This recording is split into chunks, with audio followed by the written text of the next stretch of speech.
Welcome back. We are here with BBA for another 2-day on-site with one of our amazing clients, Bella of Cann Construction. She's going to take us around a couple of her projects over here in Georgetown in Washington, D.C. Is that right? Is that the name of the place? Yeah. We're going to do some Georgetown, DuPont, a few other places. Awesome.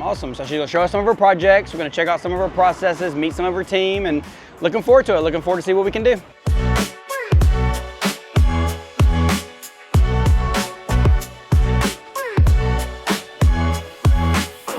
Relocate some of the footers because of the size of the tree roots, and they love that tree. Sure.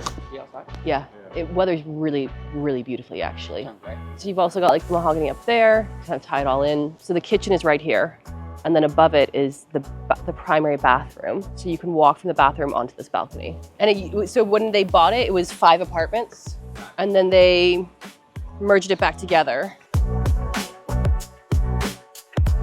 This window opening is all new, so it brought in a lot more light into the house. And then the floor is original.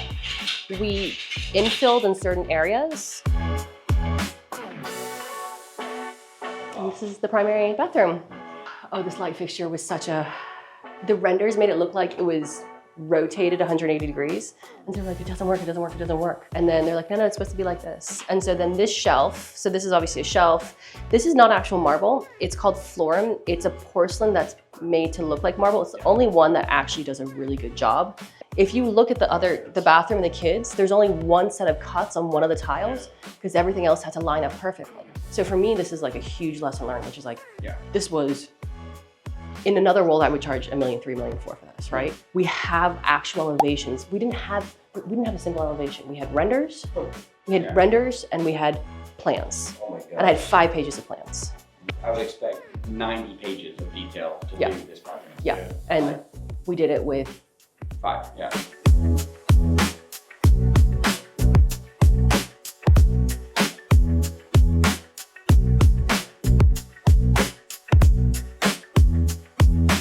Again, like some of the challenges we have. No bulkheads, no recessed lights. So this is the kitchen. These are the cased openings. So pull out, coat closet. You've got the downspouts which tie into here. And so we did all this, and now we're like, it has to stay 4 inches for the actual pipe. What we should have done was had like a secondary or something.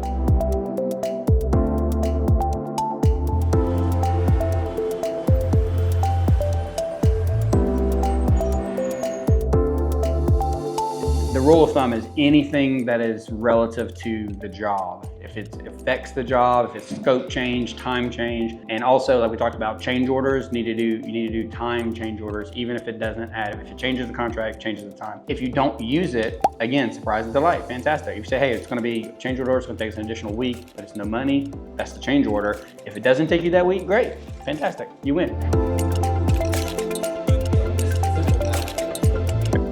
So we're just talking about understanding your numbers and understanding why it's so important to get your estimates right, because it doesn't really matter. Your margin's flexible. You can charge as little or as much as you want above and beyond your cost.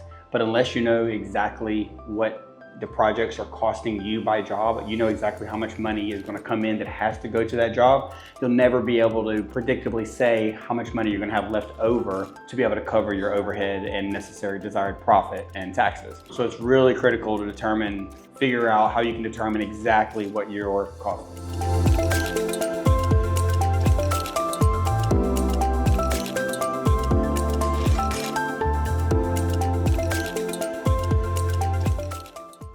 So now we're just wrapping up our 2 days with Bella and Cann Construction here in Washington, D.C. The really cool thing about Bella is the opportunity she has with some simple BBA changes. Right now, Bella's gonna do $5 million this year. We outlined a plan for her to get to $15 million in 3 years. And it's a lot easier just to tell somebody where you think they can be. But the key thing that BBA does in whole, Ken does a great job of, and that Bella found a lot of value in, is we outlined in extreme detail exactly how she's gonna get to that 15 million. It's a lot easier just to throw the revenue number out there, but when you have to look at employees, office space, vehicles. There's a lot more that goes into it than just throwing a catchy number out there, and that's what was absolutely awesome, being able to outline exactly how she's going to get to 15 million. Hi, I'm Bella McCann, the founder and visionary of Cann Construction, and we are currently finishing up my 2-day on-site with BBA. This experience has been so much more than I could have asked for. It has taught me so much about my business and myself, and really what I've taken away from it is, one, time management. How can I save time with operations? How can I save time when trying to get new work? What are the processes that I currently have that do and don't work in terms of sales, operations, and proposals? So that's been immensely useful. The other thing is, I started this business really, I've had to learn as I go. And so to have somebody come in behind me, not just one, but 6 people, show me what I'm doing really well, but also what I'm doing badly, it feels like you've got somebody who's got your back, but also show me that where my instincts are right, they really are.